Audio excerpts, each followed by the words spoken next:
Bonjour tout le monde, bienvenue dans cette infolettre du mois de février 2025. Donc aujourd'hui, je vais faire le tour des grandes fonctionnalités qui ont été ajoutées là, depuis décembre 2024. Alors la première, en fait, c'est l'ajout de la section taille de vêtements dans les dossiers employés. Alors maintenant, quand vous allez dans le dossier d'un employé, dans la première page là, qui est information personnelle, vous allez retrouver la section taille de vêtements. Donc ici, en fait, là, vous allez pouvoir indiquer la taille, en fait, au niveau de la tête, du haut du corps, bas du corps, la taille de gants et de chaussures. Puis, lorsque vous, en fait, voulez ajouter une certaine taille, c'est un champ libre, là. Donc, vous pouvez vraiment créer la taille de votre choix. Ensuite de ça, reste qu'à l'ajouter manuellement et à enregistrer là, pour que les modifications soient apportées. Si vous le souhaitez, vous pouvez faire en sorte que vos employés puissent eux-mêmes vous indiquer leur taille de vêtements. Donc, dans, disons, là, leur fiche employé juste ici, on pourrait faire en sorte qu'ils puissent modifier ça ici. Comment on fait pour leur donner ce droit-là? En fait, il faut aller dans Paramètres, dans Poste, Groupe et Gestion des accès, Droits d'accès et données visibles. Et là, on va venir modifier leur profil d'accès ou éditer en fait leurs autorisations là, directement.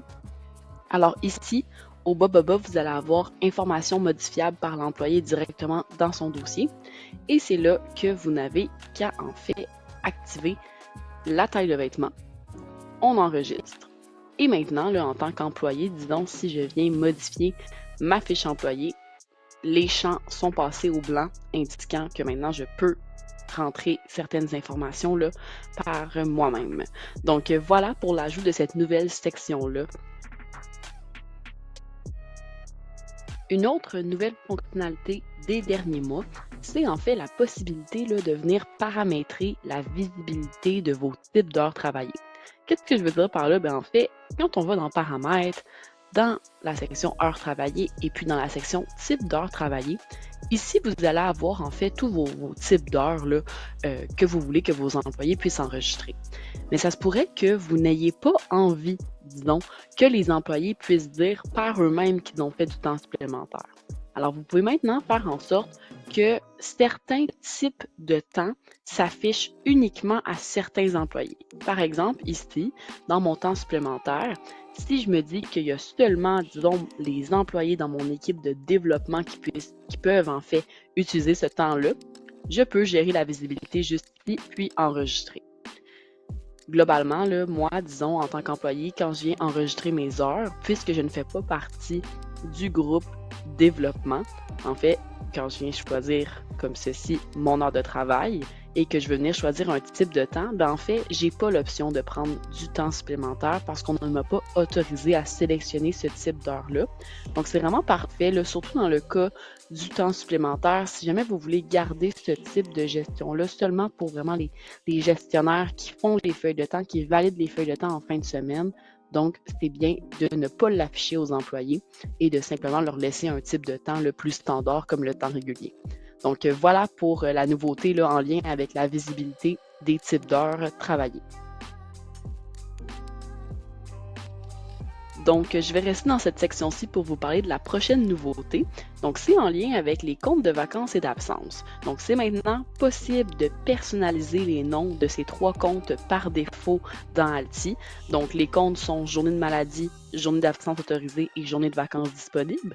Si jamais vous, dans votre entreprise, en fait, vous utilisez d'autres désignations pour ces comptes-là, vous n'avez qu'à utiliser le crayon pour venir changer la désignation et également le pouvoir changer la désignation que l'employé va voir au moment de faire sa demande de vacances ou de congé ou de maladie.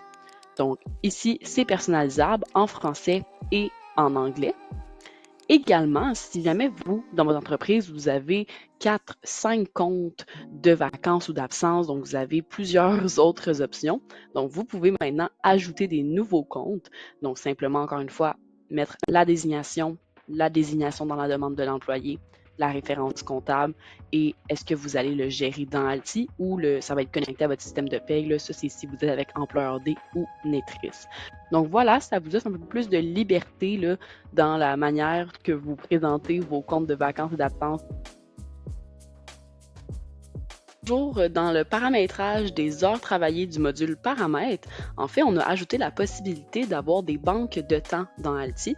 Donc, si jamais vous êtes une entreprise qui, en fait, mettez des heures de côté, là, travaillées par vos employés pour qu'ils puissent les reprendre plus tard ou autre, cette section-là est pour vous.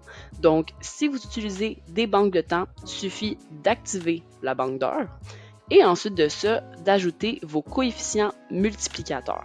Donc, en fait, si par exemple, quand un employé fait 45 heures dans sa semaine de travail et que vous mettez 5 heures de côté dans sa banque de temps, est-ce que vous voulez que ce 5 heures-là soit en fait fois une fois 2, fois 1.5. Donc ça dépend de vos règles internes.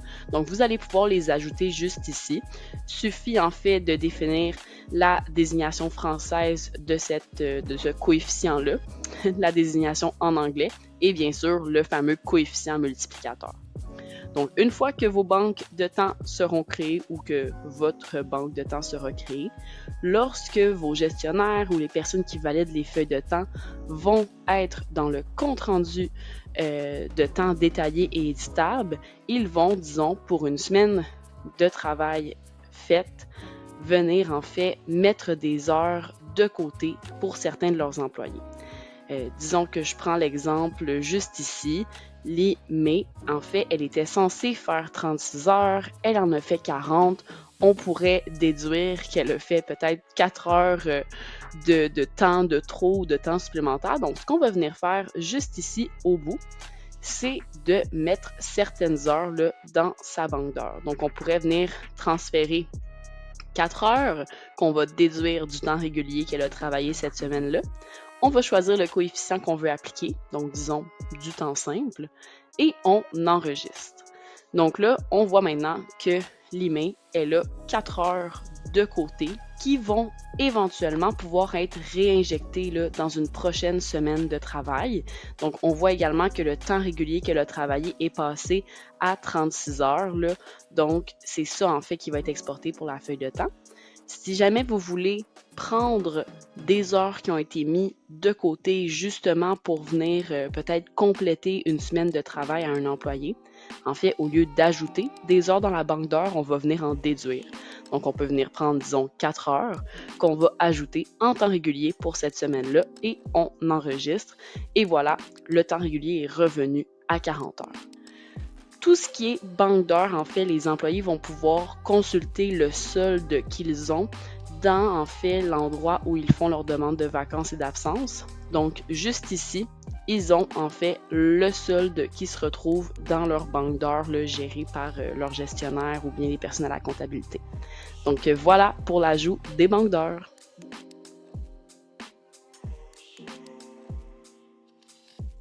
Alors, de retour dans le module paramètres dans la section heures travaillées. Donc, vous remarquez qu'il y a eu beaucoup d'ajouts là, dans les derniers temps à ce niveau-là. En fait, c'est parce qu'on arrive vraiment à un niveau de gestion du temps dans Alti qui est de plus en plus complet. Donc, d'où le pourquoi il y a eu plusieurs ajouts ici. Alors, si vous utilisez des primes dans votre entreprise, vous pouvez maintenant les intégrer dans les enregistrements d'heures travaillées. Alors, vous allez pouvoir ajouter vos primes juste ici en leur donnant là, un code qui est dédié qui correspond en fait là, à celui qui se retrouve dans votre système de paie.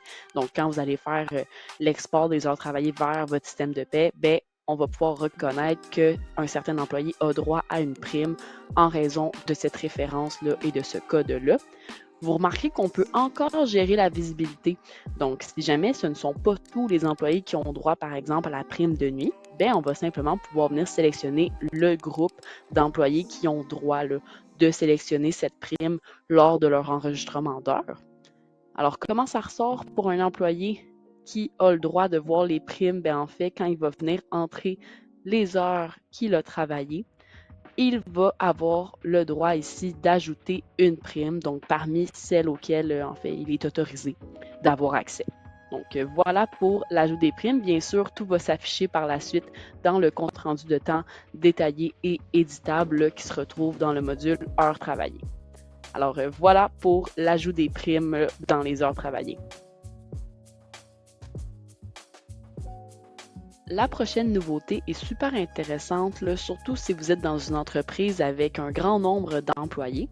Alors, je vous montre ça à l'instant. C'est en lien avec la gestion des accès. Alors, je vais aller dans Paramètres, Poste, Groupe et gestion des accès, Gestion des accès et dans Droits d'accès et données visibles.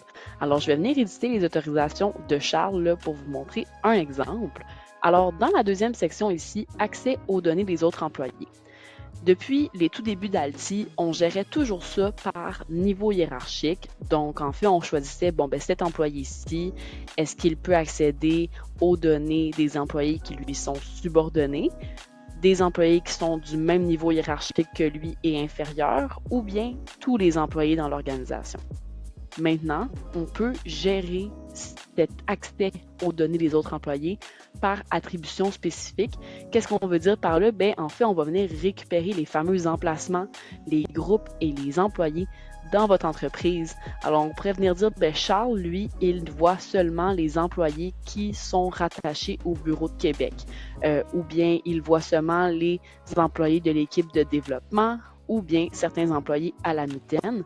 Donc, ça vous permet en fait, disons que je viens voir l'organigramme ici, ça vous permet de dire, regarde Charles ou bien Nadir. Nadir, il verra pas seulement Miguel et Sophie parce qu'ils sont sous lui, il pourrait aussi avoir le droit de voir Coralie et même de voir Charles sans nécessairement voir les autres personnes qui sont sur le même niveau que lui. Donc, ça vous donne en fait, ça vous permet de gérer les accès plus finement encore. Donc, c'est très intéressant là, pour justement les entreprises qui ont peut-être un plus grand niveau d'employés ou qui cherchent juste à gérer ça là, d'une autre manière. Donc, voilà pour la nouveauté. La dernière nouveauté de cette infolette, c'est l'ajout d'un statut pour les demandes de remboursement. Donc, avant, on avait le statut accepté, refusé ainsi que remboursé. Et bien maintenant, on a ajouté le statut comptabilisé, qui est en fait un statut intermédiaire là, entre lorsqu'une demande est acceptée versus lorsqu'on a indiqué qu'elle est officiellement remboursée. Donc, le statut comptabilisé, ça permet à l'équipe comptable d'avoir un suivi un peu plus précis et structuré des étapes qui mènent jusqu'au remboursement d'une dépense qu'un employé a eu. Donc, ce statut-là est réservé aux gens qui ont aussi la possibilité de dire qu'un remboursement est remboursé. Donc, si vous voulez être certain qu'une personne puisse utiliser ces deux statuts-là, il faut que dans les paramètres, dans la gestion des accès, dans les autorisations d'un employé, il faut ici que l'employé puisse noter un remboursement comme remboursé et que ce soit écrit oui. De cette manière-là, il va avoir accès là, aux deux statuts qui sont habituellement réservés à la comptabilité. Donc, voilà pour cette nouveauté.